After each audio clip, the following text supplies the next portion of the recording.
Okay, so g'day. We are looking down at Sebastopol, and this is the Warrakarung State Regional Park. Obviously, this side's revegetated, and here is a former road in which they've fenced off and revegetated. But I'm here for the geology because I came here a few days ago. I had no idea what I was looking at. I thought it might have been the Castlemaine group, which it is. This is pretty much turbidic, so turbidites, but it does have a lot of quartz. There's actually quite a lot of cars come across this road because it's in between two neighbourhoods. And here we have some probably slightly metamorphosed and also highly weathered rock. This feels like a silty type of structure, but unless you break it open you don't know. Because it's a regional park, you're not allowed to do that. Obviously you've got a lot of native plants, but we are in a dry section, so north is that way, so pretty much, actually no, north is that way, so it looks like we're on the north face. And these pretty much grass trees, they like to grow in dry conditions, so they don't usually grow in south-facing conditions. There's quite a few here.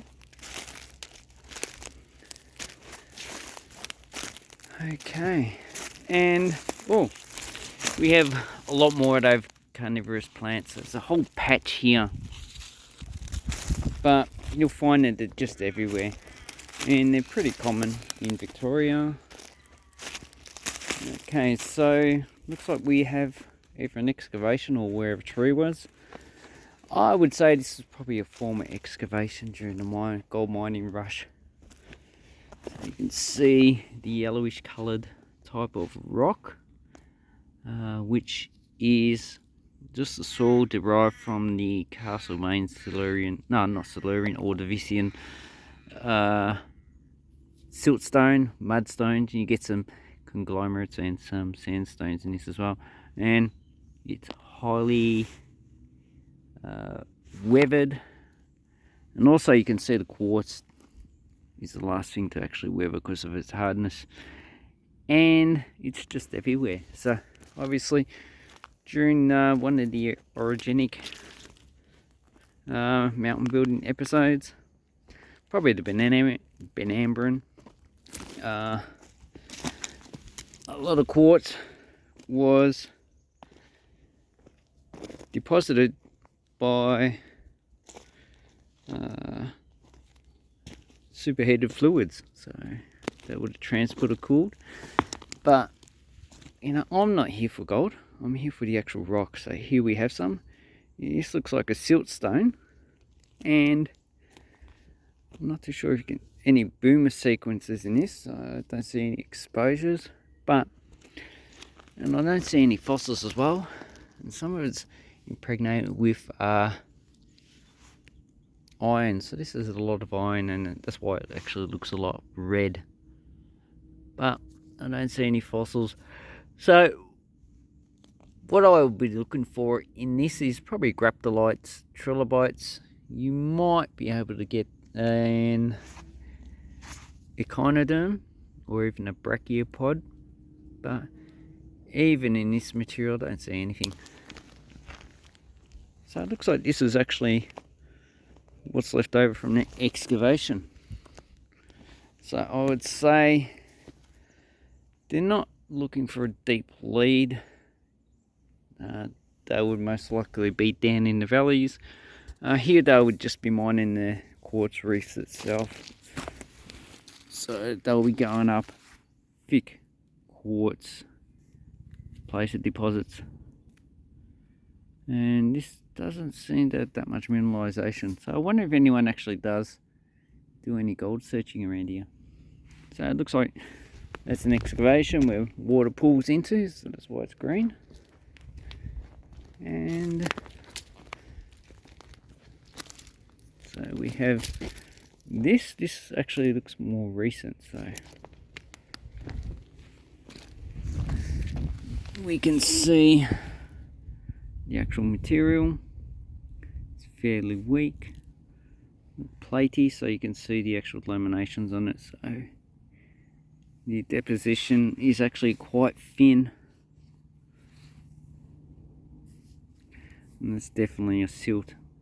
Just from the feel you can tell it's a silt, and your thumbnail can scratch it, so it's actually quite a weak material. So it actually looks quite nice, but if you put this in your garden, it's just going to break up quite easily and just become a soil. So we can see, no, I didn't bring my glasses, so, but you can see that it's actually laid down. There's a little bit of a slaty structure, but from what we're seeing here, I don't see any fossils at all.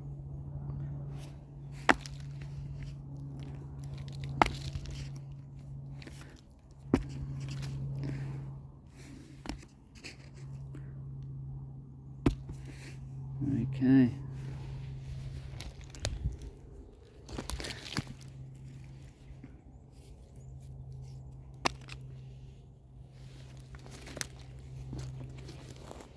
So one thing you'll notice about a lot of sedimentary formations is that they don't have fossils, because the type of environment they were deposited is actually not conductive of a fossil formation. Or maybe the area was not suitable for the type of organisms that require fossilization. So hard-shelled organisms, they probably had a lot of soft-shelled and never got fossilized, so they would have got eaten. Ooh, cherry ballard, quite a beautiful plant. And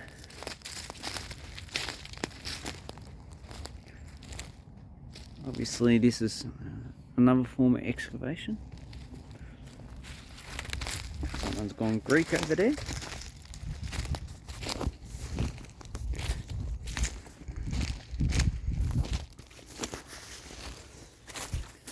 And you get these beautiful flowers. So I don't even know what flowers they are.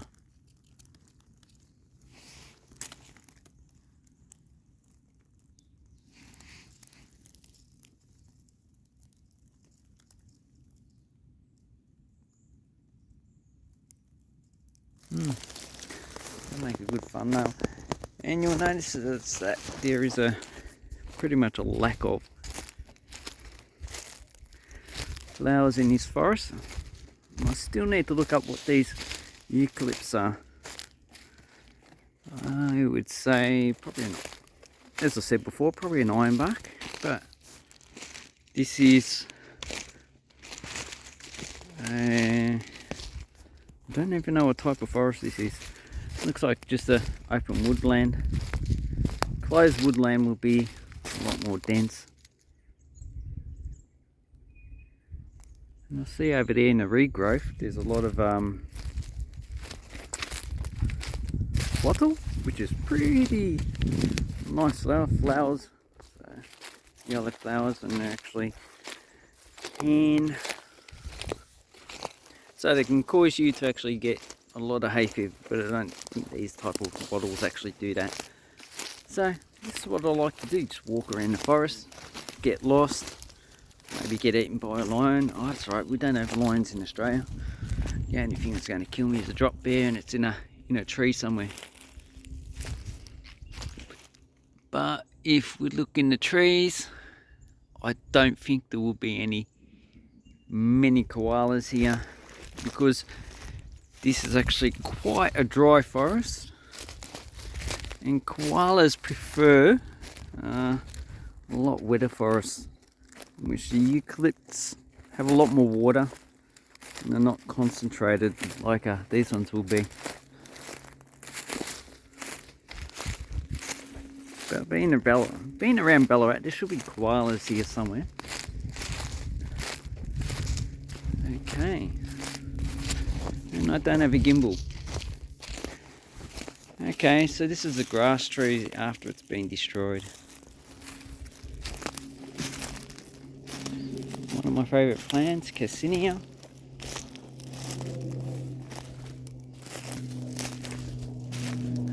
And so if we look at the forest, you can see a lot of sunlight does get in it.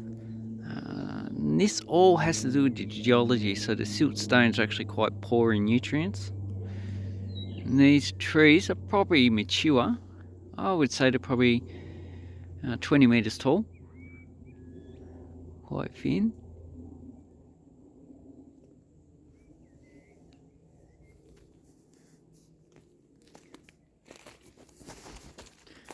Okay, so I've come to a road to see if there's any evidence of geology. I can see, yeah, there's plenty of quartz on the ground, but I'm not interested in the quartz. Well, maybe this will be a good place to actually look for gold. Right here.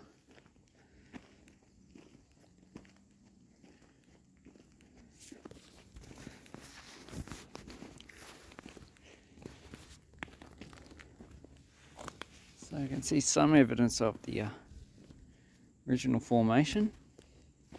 So I would say this white is probably pretty much just silica. And I'm a bit hungry. Okay, then we have some bracken. So this is a fern. So this is dying back, but it's a fern that doesn't mind dry environments. And coming down here, yeah, still a lot of quartz.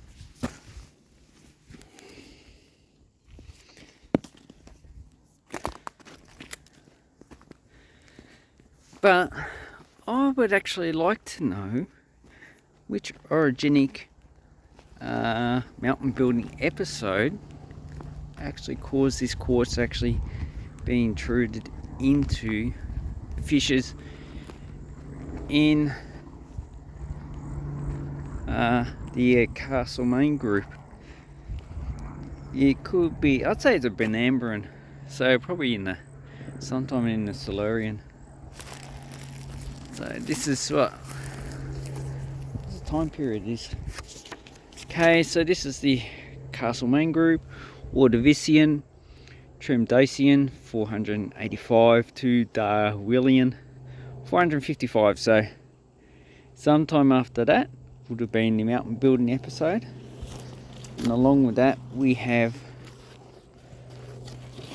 oh, have a look at this. This quartz is actually bigger than my hand. I can see a lot of mineralization in it. And, oh, sorry ants.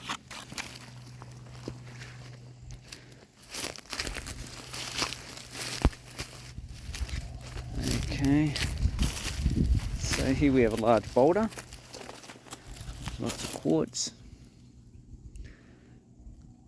This is highly weathered. There's a lot of quartz around as well.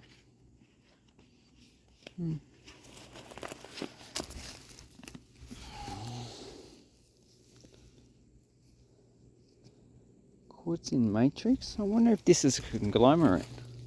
Maybe more like a breccia. Caused by... No, it wouldn't be a turbidite, because the turbidites happened before the quartz was intruded. So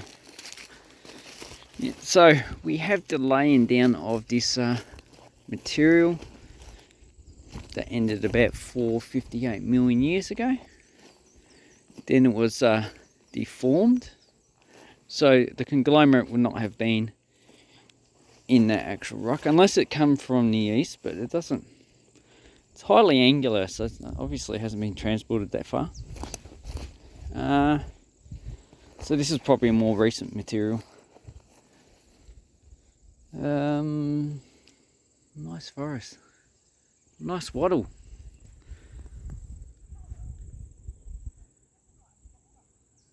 People over there.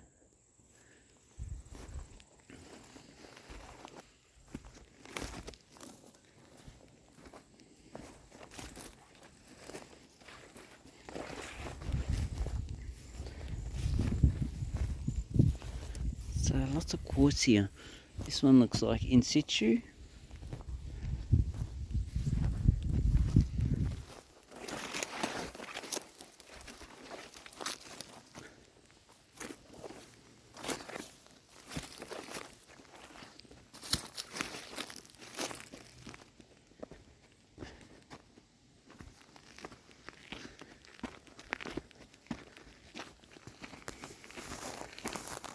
Oh, look at all this quartz here.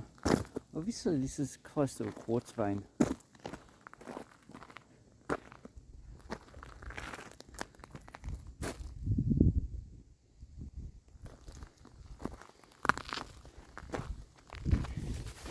Anyway, so we were also talking about, yeah, so then after the uplift, this quartz would have started to intrude after some time.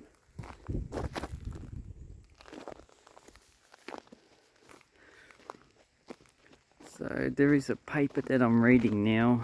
It's the Lachlan Fold Bout, so they say, well, should give me the answers to all of this. But the paper was written about 20 years ago, so maybe it's a little bit out of date.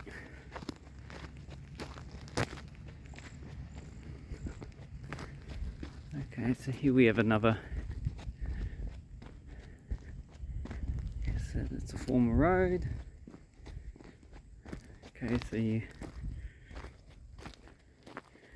you're allowed to walk your dog. No trail bikes. There's a weed. Nice flowers though. Okay, so here we have fairly weathered. Just looks like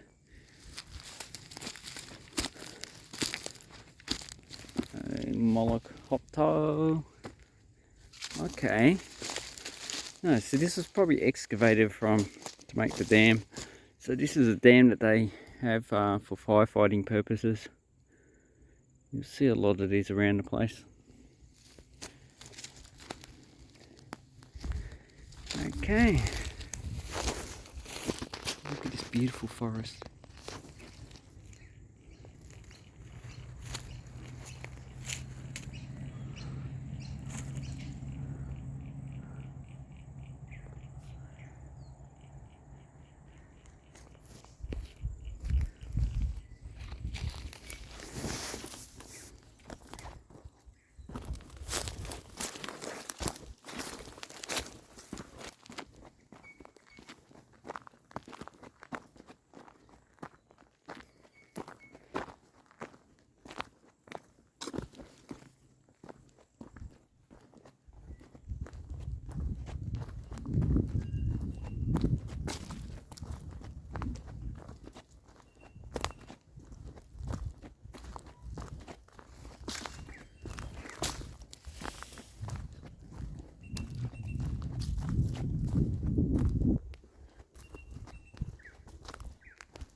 Okay, so I have some of the actual siltstone, and you can see that it's actually fairly smooth. It feels like talcum powder when you actually rub your finger along it. It has a lot of fractures, so there's a lot of faulting. Also, there's a lot of precipitation. This is probably iron oxide. Seems to be harder than the actual siltstone. So that was precipitated in one of the fractures after laying down. You can see, well, I didn't see any formation, so I don't know what strike and dip is. You can see that it's actually layered,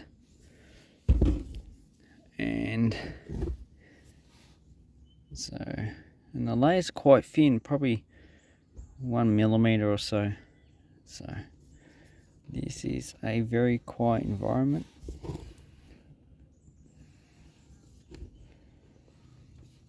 But once again, there are no fossils that I saw,